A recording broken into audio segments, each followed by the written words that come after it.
Okay, welcome to another edition of D Community Conversations. I'm Mike Parker with the D Language Foundation, and I have with me today Walter Bright, the president of the D Language Foundation and creator of D and co-maintainer of D, and Andrei Alexandrescu, the vice president and treasurer of the D Language Foundation and former co-maintainer of the D programming language. And today we are here to talk about DConf because DConf 24 is right around the corner. And I thought it would be great to have these guys come sit with me and chat about the history of DConf and how it all came together. Thanks for having me. We are here courtesy of Weka. Weka is a fast-growing company that is building a cloud and AI native data platform that helps to solve complex data challenges for the world's leading enterprises and preeminent research organizations. Weka is a great place to work for developers looking to sharpen their decoding skills and work on really interesting use cases. And really, am I the only one with a D-man? I mean... You should have told me. Incidentally, this is like my old Facebook T-shirt with laser-bearing sharks or something. Laser-bearing sharks. That's an interesting one. Yeah, so DConf. Well, first of all, I haven't seen you in a while, Andrei. Doing well? Hello. How are you? I should add one tidbit on Weka, which is public information, but kind of worth mentioning.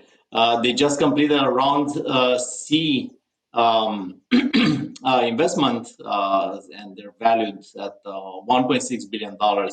They're doing great. It's a fantastic company. And I remember back in the day, I was talking to Liran Zvibel, the CEO, the CEO at the time, and the founder of the co-founder of the company, and he explained me the algorithms that form the basis of Weka, and it was fascinating. And I remember I took a class once in college about that kind of stuff, redundancy for error correction and that kind of stuff. And I remember the challenges that they had, and I was like, how did you solve that? How did you solve that? And they had so cool solutions. But at the time, he was quite excited about using D, and I think that was a huge advantage for Weka. But also he was, of course, he was worried about the company's ability to create a market and attract users and that kind of stuff.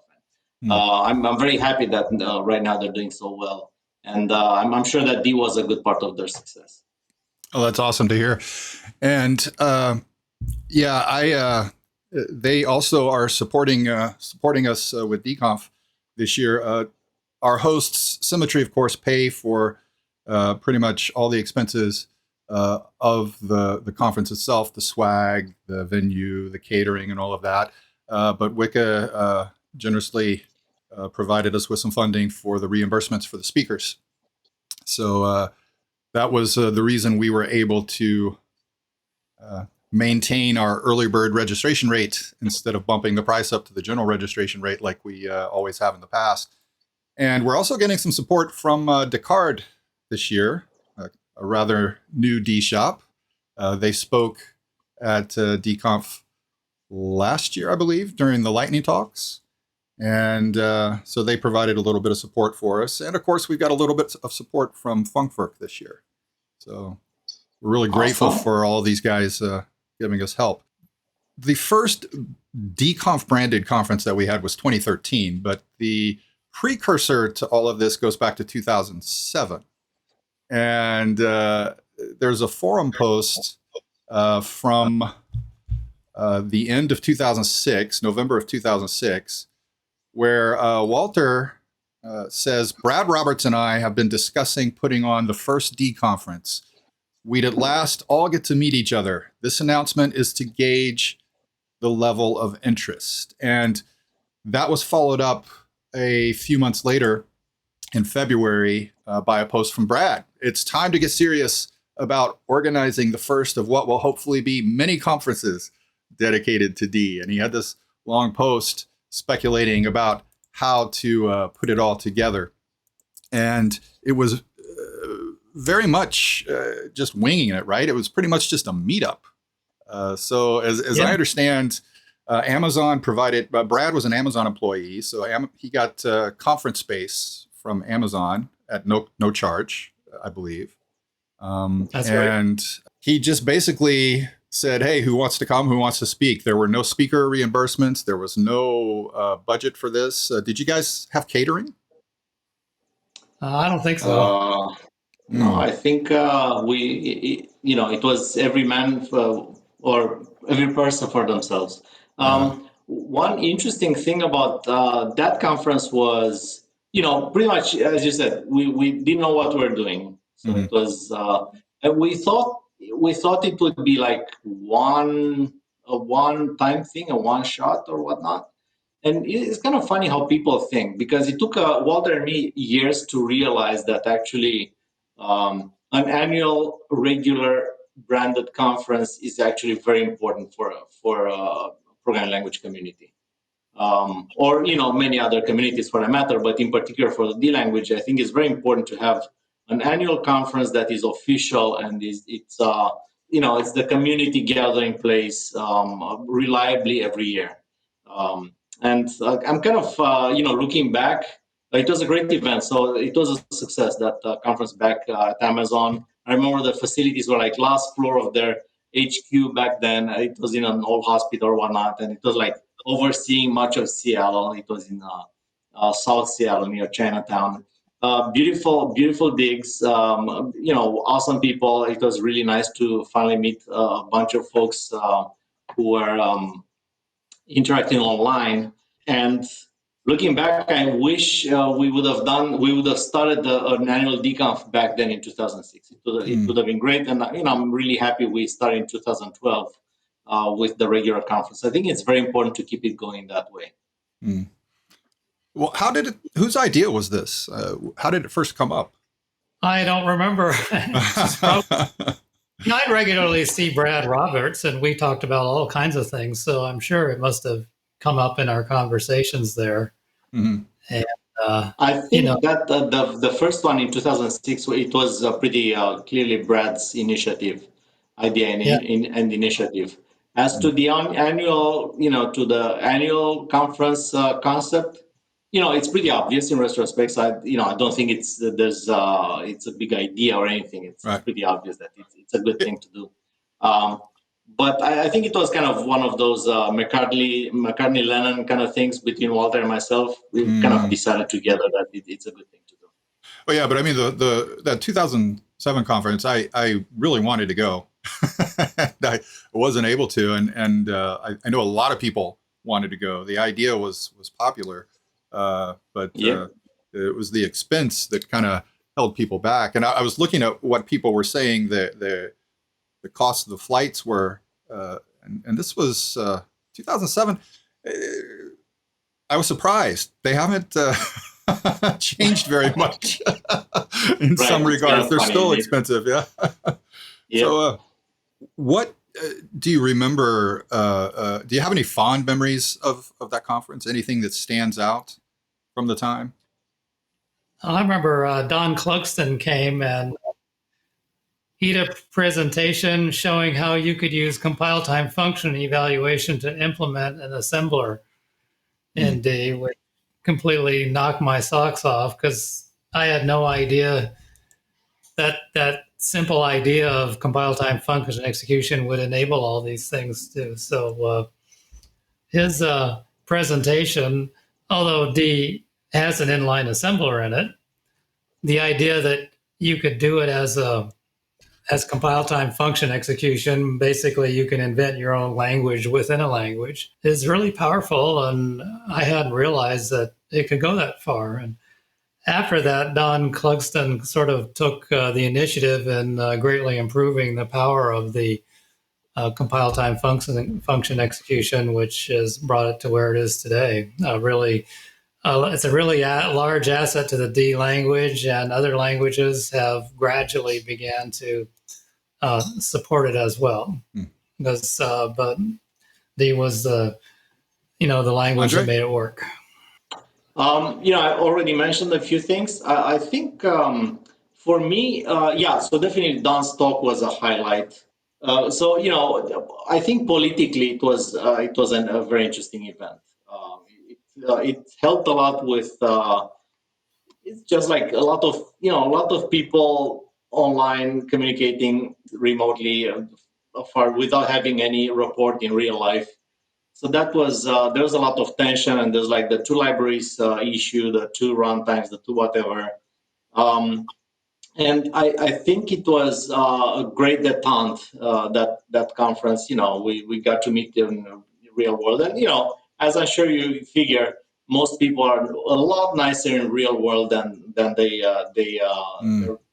online persona would be.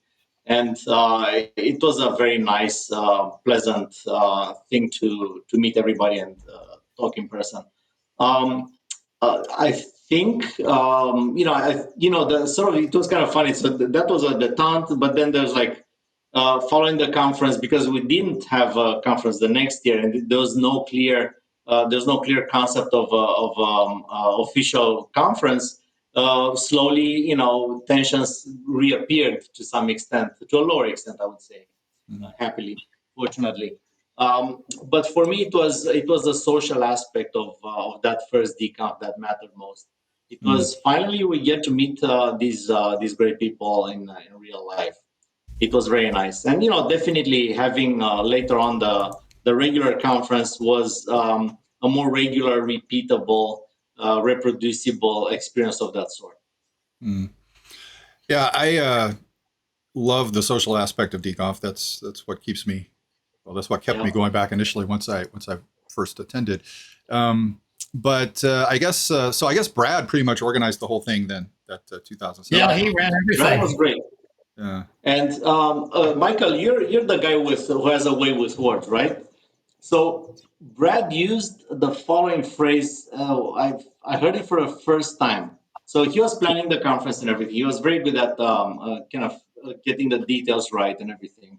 And at the point, he said, and after the conference, we go like that restaurant and beers and whatnot. And then he said, and a good time will be had. And I love that. It was a use of the English language that was really elegant and really beautiful. And, all of that, I don't know how you call it, past, future tense or whatever, future past tense. And also like the indirect, the passive voice for unusual passive voice. So I love that. Yeah, I remember these random things. Brad definitely was a great asset for that edition, and many other things. But in particular, he took that from soup to nuts, and he did a great job with it. Yeah, good on him, and he's still around. I see him pop in the forums every once in a while. So can't say that about a lot of the people that were there back then. Don said something to me. I think it was in Munich in 2018, and he said, "You and I are the only ones around besides Walter and Andrei from the 2007 conference, right?" I was like, "I wasn't there." I was in the community, but I wasn't there at the conference. Well, what with you being in North Korea and everything, right? Hopefully not. One interesting thing that people comment sometimes about is sort of the churn in the communities. People say, "Oh, so this and that guy left." I myself, I'm less involved.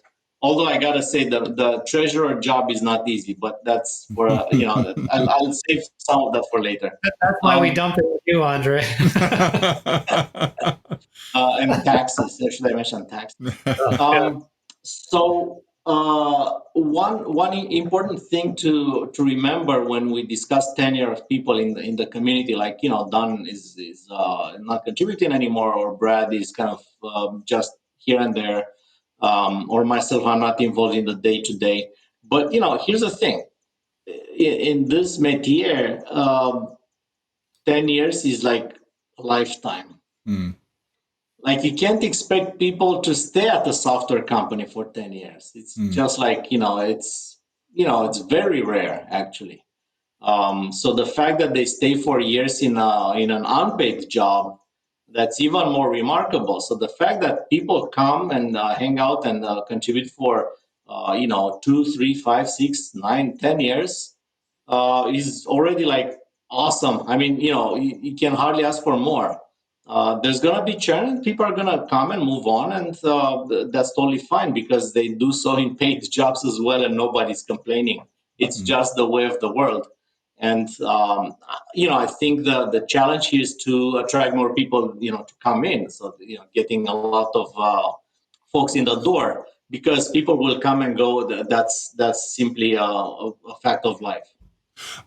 Well, it's interesting you bring that up because I mean, I see that as a completely different era of the D community. And when you look at pictures from the 2013 DConf, a lot of the faces in those pictures are still around and they're still coming to DConf. And some of them now are on our core team meetings, right? So we've got some people with some longevity, Steve Schweighofer, Jonathan Davis, Vladimir Panteleev was there 2013. Yeah, so I'm going to move on to that from that first conference, but it was, you had about 10 talks. It happened August 23rd to 25th, 2007. It was 3 days.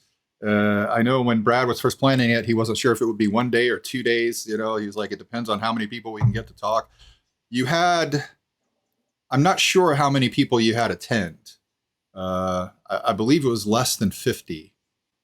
I think it was around 70. Really? Ah, okay. Do you have a photo of the crowd? Yeah, there is a group photo, but the problem is there's less than 50 in the group photo. So however many attended, probably not everybody was in the group photo if it was closer to 70. So well, the group photo was done it's the last thing we did there, and probably some people had drifted off by then. So anyway, it was successful. Everybody was happy with it, I think, and it was a good time. A good time was had, I guess. A good time was had. Yeah. Yeah. So then, like Andre alluded to, there were no more conferences until 2013, and I have here the first forum announcement about that. It was in October of 2012, and it was from Andre. And it's about a Kickstarter.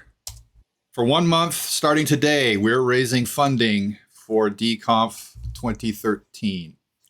And the Kickstarter page has a group photo from the 2007 conference. It's still up.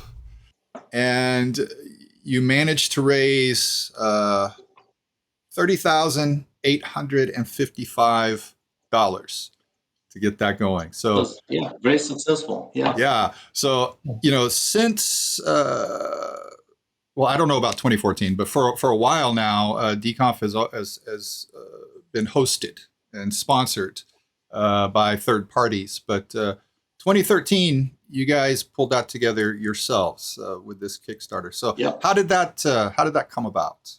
Well, we knew it would be expensive.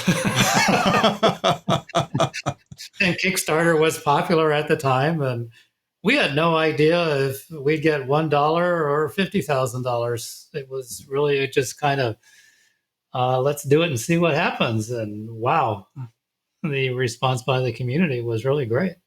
Yeah, I remember we had a video on the Kickstarter page. I think it was required or whatever, or it was recommended.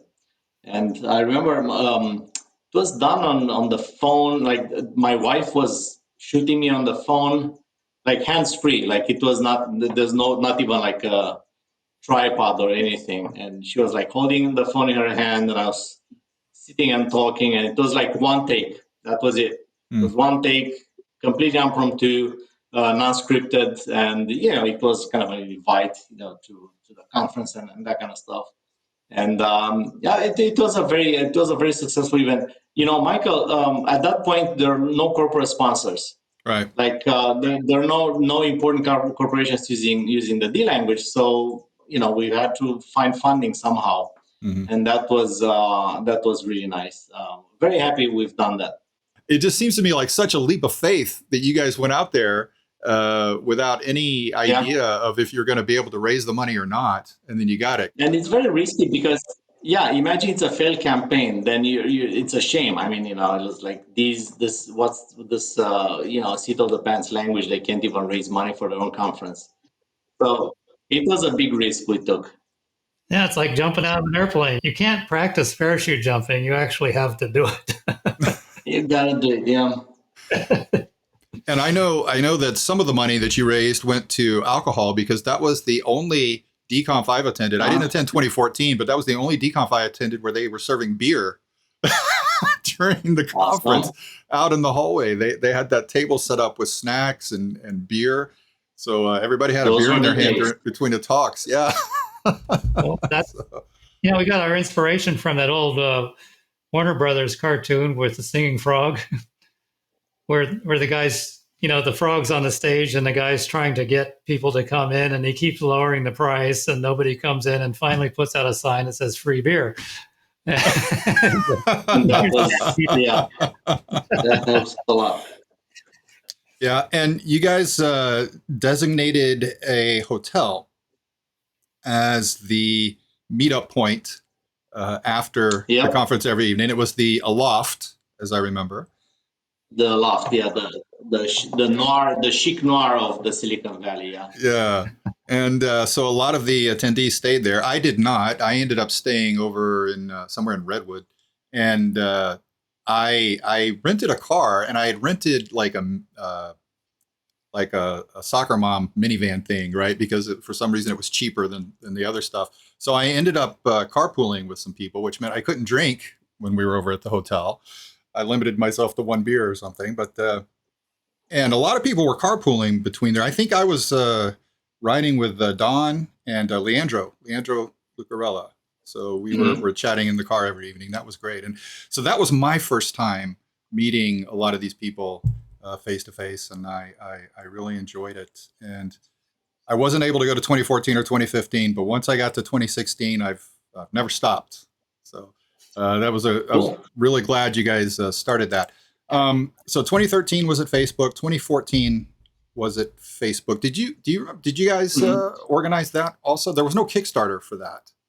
That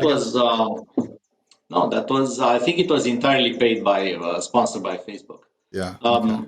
One interesting, since I assume you're the interviewer and you're supposed to ask the questions and we're supposed to give the answers. But I have a question for you, Michael. Okay.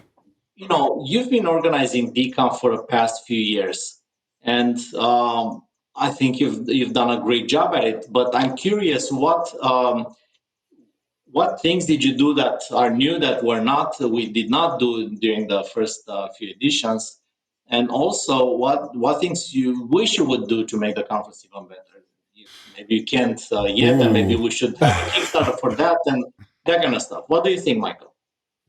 Yeah, so one of the things I've been doing that we didn't do before is trying to get sponsors for BeerConf. So and BeerConf, I was going to get to this later, but since we're talking about it now, BeerConf is, for those who don't know, it evolved out of that designated hotel meetup every evening. So I guess for the first the 3 years that you were in the States, you had this meetup spot you designated every evening, and the attendees would all go there after the talks and sit around and chat over beers.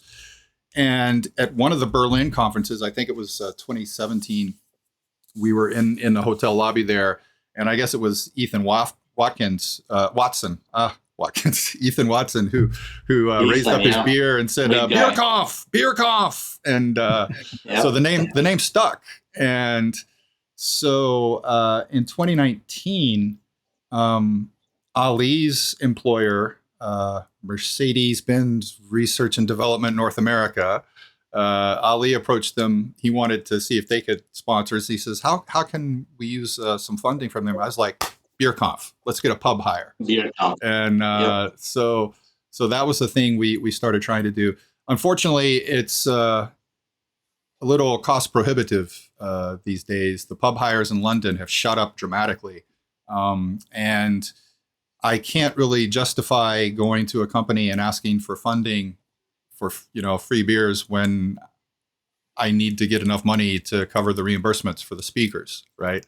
Right. And Yep. so that's another thing that I've been doing that we didn't do in the past. And I started doing this last year. Last year I reached out to some of the companies and said, "Hey, can I give you a bulk registration deal if you register this many seats?" And that has kind of evolved now into sponsorships. And so I think what I'll do in the future is see if I can get the sponsorship funding early, because this wasn't planned. It's something that just evolved. But I'd like to next year approach them early before we've even set the registration rates, because if I can get this sponsorship secured beforehand, then we can lower the registration costs dramatically. So that's what I'd like to do, and maybe see if I can get a Kickstarter to get the BeerConf. Yeah, I think that would be a great idea. There's a number of them now. I think Indiegogo is another one that I've seen. There must be a few.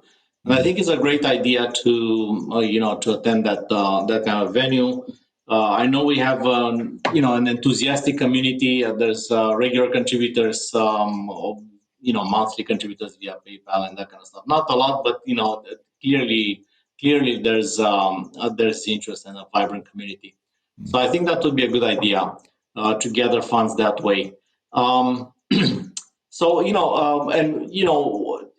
If you have the funds, what cool other ideas would you implement, Michael? Oh goodness. This is. I'm sure you have a list. I do not. I mean, in your mind. I'm always scrabbling. What can we do? Well, I'd like to have like outside events outside of the conference, like. The first year we were in London, 2019, we did guided tours with this guy. He has a YouTube channel called Jules Guides, and I was a big fan of his channel. And that I used his videos about London to plan where I was going to go with my wife while we were there. And I thought, why don't I arrange a tour, right? So he was not expensive. So we had small groups. It was a limited group. You guys went on it with us. We did two tours. I mean, is the guy with the hat? Yeah, the bowler. Yeah, the hat and the umbrella. Yeah. So we set that up, and that was fun. We had 10, 12 people each time. So I'd like to be able to do some outside events like that as benefits for DConf attendees. Something peripheral to the conference in the city we're being hosted in, which is London these days. That's one thing. I'd like to have prizes, events where we could have contests or something like, that kind of thing. So contests, that would be nice. Yeah. I'm curious about, and this is sort of a general topic beyond DConf per se, but applying to programming conferences and even conferences in general. I wonder how the advent of generative AI could help conferences in some way without dehumanizing them. I assume the default stance of people is like conferences are for humans to meet, actually. So it's sort of the polar opposite of anything artificial. Yet I do believe that there are opportunities here to improve a conference by means of AI. I'm unclear on how, but I do think there's opportunity there. Any thoughts on that, guys? Yeah, we could have the AI do the talks, so we don't have to pay the reimbursements. That'd be nice. That's something I haven't thought about. That's interesting. I haven't thought about it either. DConf is the only programming conference I have experience with. I don't know what goes on at the other things. Yeah, one simple thing is to generate captions in a variety of languages automatically and real time. So that would be nice. In the future, I assume it's not going to be difficult technologically to have a speaker talk and the video recording will have the same speaker talking a different language, and even the mouth would move appropriately for that language. I would love to see myself speaking Korean, right? And I just think this that's going to happen. I think it's like even right now as we're talking, there's the simple, the simple frame that the three of us are in. I think it's going to be just as simple for you to push a button and enable translation to whatever language is automatic. Mm. Well, I know. I could use a button. I push it, and suddenly, Arnold Schwarzenegger is giving my talk. yeah, that kind of stuff. But it's German accent. I would like to cancel my accent a bit. Just have like a more booming and more TV English or Queen's English accent kind of stuff, or King's English, as it were. Could give me a little more. all that hair adjustment, all that good stuff. Yeah. Push the handsome button, yeah. So we go from Facebook in 2014 to Utah in 2015 to the university there. Chuck Allison.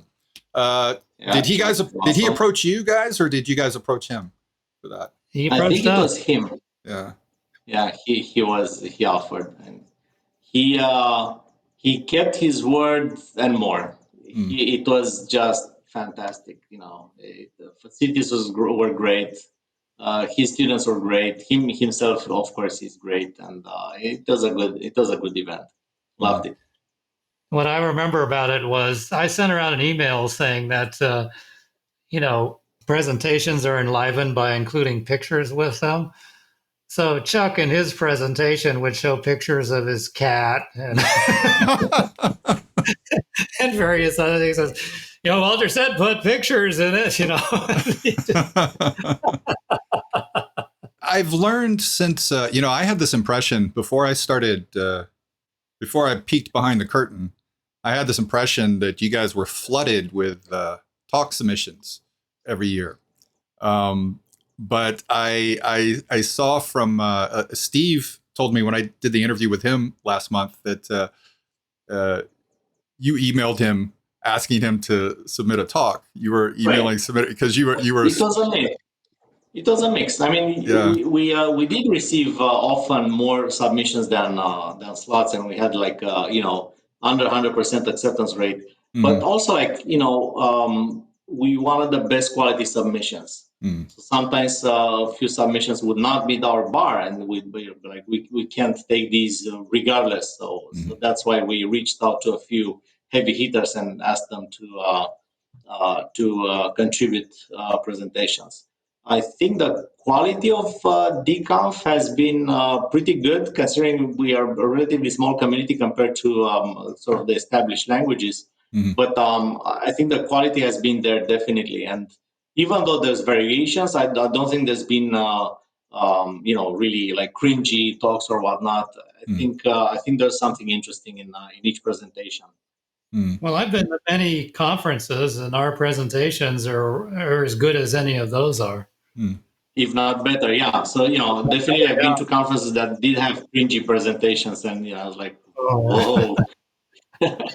Yeah. No, we haven't had any of those.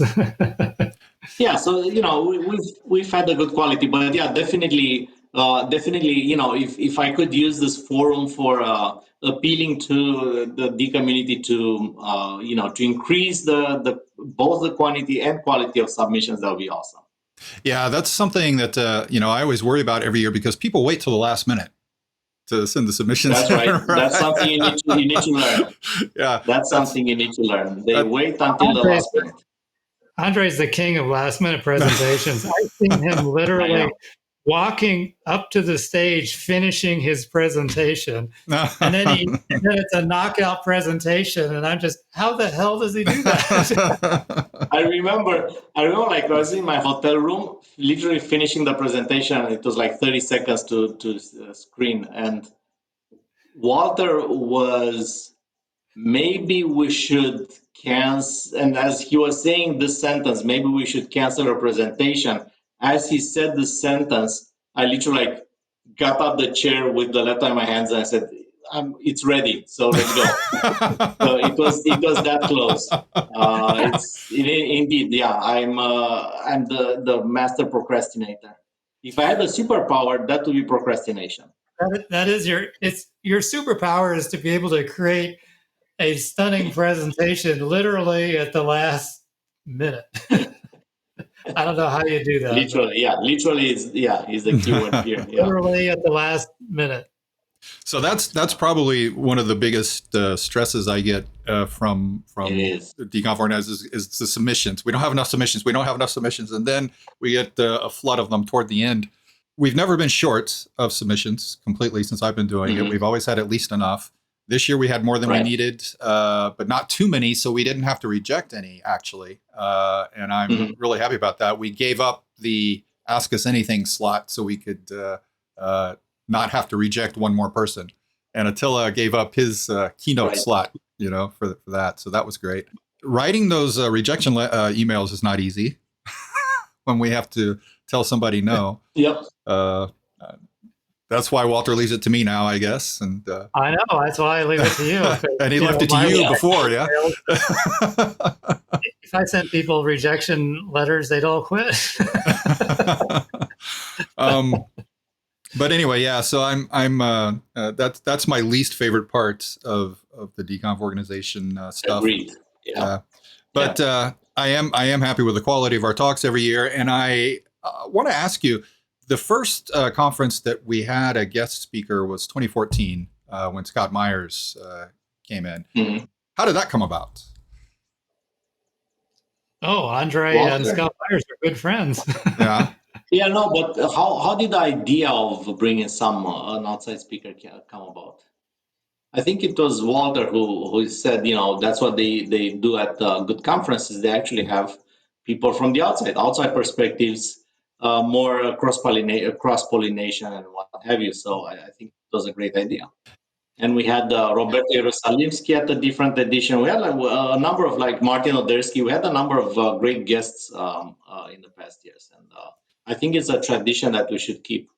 Yeah, it's something we try to do every year now. And but we're not always successful because people have conflicting schedules or sometimes never reply. But yeah, we have asked some big names, but it hasn't always been possible. Getting back to the progression of the DConfs, 2016, we moved to Europe for the first time. That was Berlin with Sociomantic hosting. They hosted us in 2016 and 2017. I guess that was their idea too. Did they approach you guys, or were you guys looking for sponsors at that point? No, I don't remember. Yeah, me neither. I don't know really. Player with us, so it kind of was a natural thing. Yeah. Did you feel like it would be better for us to be in Europe in terms of attendance? Were you a little hyped about that? Because I know by that point the D shops were all in Europe. Were you? Yeah, I think Europe is. I mean, I'm not sure UK if it's politically correct to say whether it's in Europe or not. I think I think a mix is good. I think ideally we should have both North America and the European conference. That would be in the sort of a future goal. That would be a very nice thing to have 2 editions a year. But having it, organic, it was pretty much organic. We didn't say let's do it in US versus or let's do it in Europe or let's do it wherever. It was pretty much organic. So whoever was a good sponsor would go there. And I think generally holding conferences in Europe is good. Europe has this advantage of everything is close together. It's like people from different countries in Europe could attend with relative ease. And there's a diversity of culture, programming culture in Europe, more so than in the United States, I would say. A variety of companies and viewpoints and ways of doing things. One thing that is not advantageous to our conference is that I think Europe is a bit heavier on methodology and what I would call productivity programming, like C Sharp, Java, what have you, like scripting, not scripting, but sort of desktop desktop-oriented productivity programming, which C Sharp and Java would be the main exponents. Whereas D is very good at systems programming as well. And I think the North America, US would be the champ there in terms of systems programming. That's where a lot of action is happening. But again, I think a mix of both would be perfect. Well, there is another aspect to that, in that London is probably better connected than any other city by air travel around the world. Yeah. I mean, every place has direct to London flights. Oh yeah, of course. And and what's nicer, they also have they also have British Airways, which is going to lose your luggage, which is awesome. So yeah, definitely they have something going for them. Did you lose your luggage there, Andre? Not me, but I know a ton of stories about that. It's British is famous that way, at least in the recent years. When I travel to DConf now, I don't carry checked luggage. Oh yeah, that's 3 weeks in a backpack. idea, yeah. 3 weeks in a backpack. That's it. Yep, that's right. But one of the advantages I think of being in Europe is the transportation.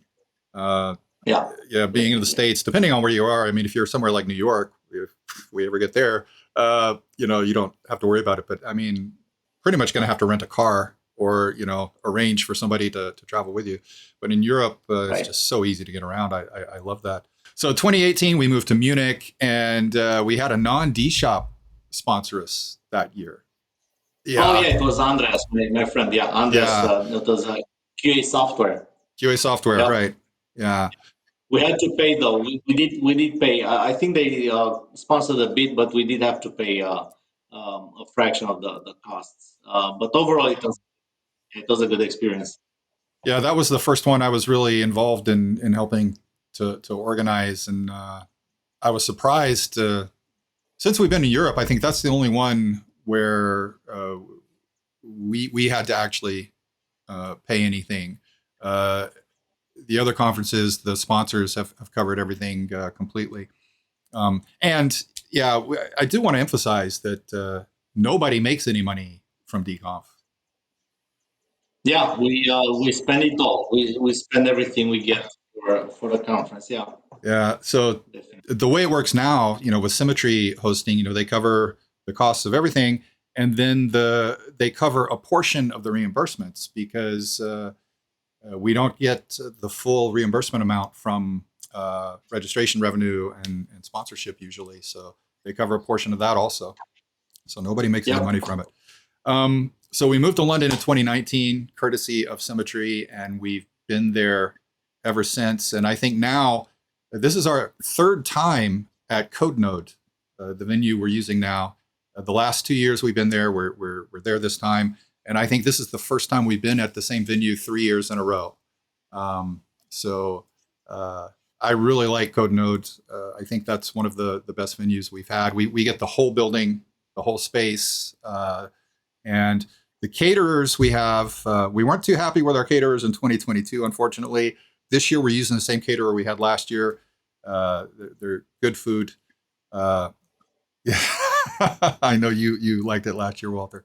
I liked it. I like the staff too. Yeah, they were very friendly. Yeah.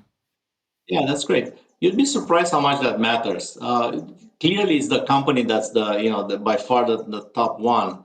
But since we've experimented a bit with a variety of catering options, I think good catering is sort of unnoticed in a way.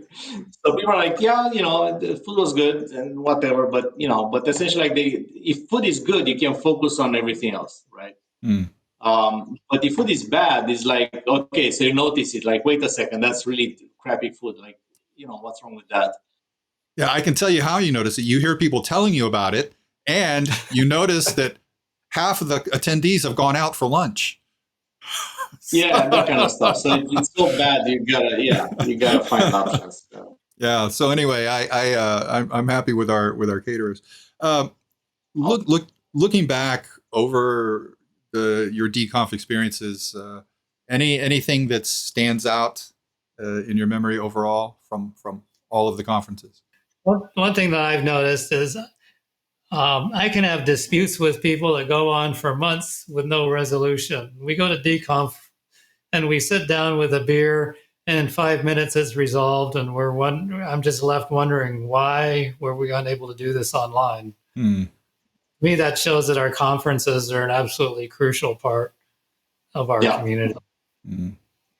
Definitely, it's the hallways of the conference that makes the conference. It's like the talks are great, but a talk is like a low bandwidth in a way, a method of communication, because it's one way. But if you're like with a couple of folks at a table at a whiteboard and exchanging ideas, it's a very effective way to hash things out. Definitely in the era of remote collaboration and stuff, it's kind of funny I'm mentioning this, but it's the fact that people are meeting in person and doing things is going to be the new disruptor, right? It's going to be like, oh, wait a second, this company is doing things in person, or what, this organization is doing things in person. I think doing things in person still is important, regardless. Definitely, it's a high bandwidth way of doing things. And I also think that this kind of BeerConf and this kind of online video kind of things are in an intermediate between like the black and white death of text and the greatness of in-person meetings. You have this middle ground, which is like a video meeting of sorts, and I think technology has gotten to a point where it's significantly better than the black and white death of text communication.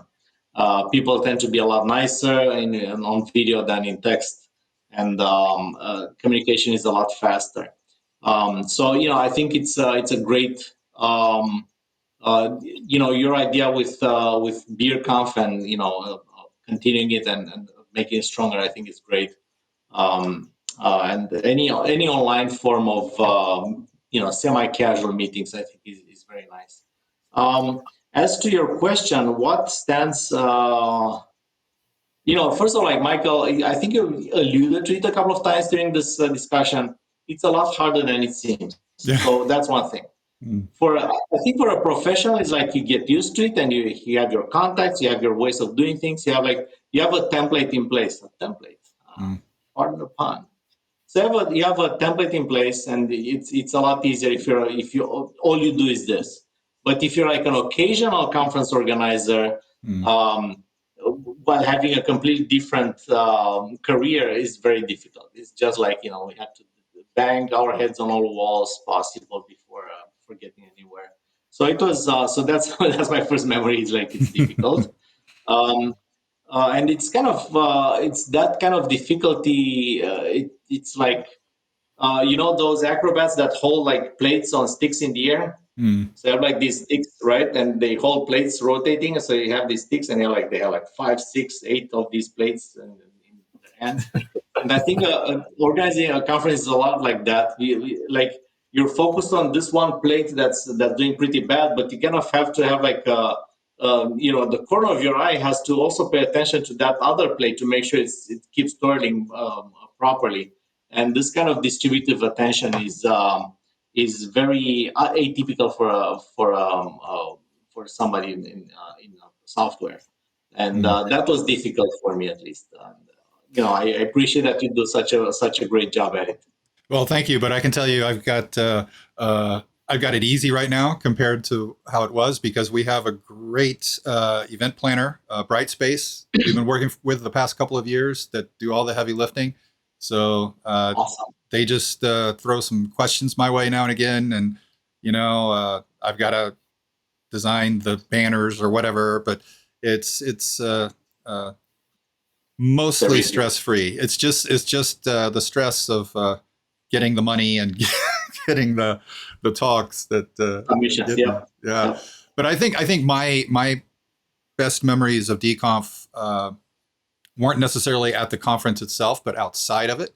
I mean, because you get to hang out with people and see different sides of them. Like 2 years ago, Manu and Ethan and I rented a car and drove out to Kent to Ramsgate to a museum of this museum is not obsolete. It's called. It's got a lot of old tech and stuff. And then we drove down and saw the White Cliffs and had this great day trip, before the conference, and had great conversations in the car. Had a good time. I never would have had the opportunity to hang out with them and chat like we did if not for that. And I can point to several instances like that over the years where I've hung out with people outside of the conference and gotten to know them, not just as deprogrammers, but as people. And so that's one of the big benefits for me. Well, I think we have organically come to the end here. And any parting thoughts before we call it? One of the things I really like about DConf is on the forums, we have a policy of no politics. And although nobody's said anything about it, it seems to have transferred itself over to DConf where, it's kind of a politics-free zone. And people kind of naturally gravitated toward that. And it's really nice to be with a bunch of people and talking about technology and programming and all that stuff and not talking about politics. Politics seems to have invaded our lives everywhere. And it's nice to have a organization and a group of people where that's, not the topic of conversation. That's terrific. Yes, indeed. Anything from you, Andrei, to close? Go DConf. Go DConf. All right. Thanks again for joining me, gentlemen. We are a little bit late with the community conversation this month because we had a little difficulty getting this all together at the same time, but we will be back to our regular schedule at the end of August, the last Sunday of August, with another conversation. I will not be publishing a conversation in September. I'm just going to be too busy with DConf and my vacation around it. So so we'll have one in August, and then we'll have another one, the next one in October. So thanks again, gentlemen, and see you next time. See you in London, Walter. Yeah, I'll Thank see you in Good London. to be here. All Cheers, right, folks.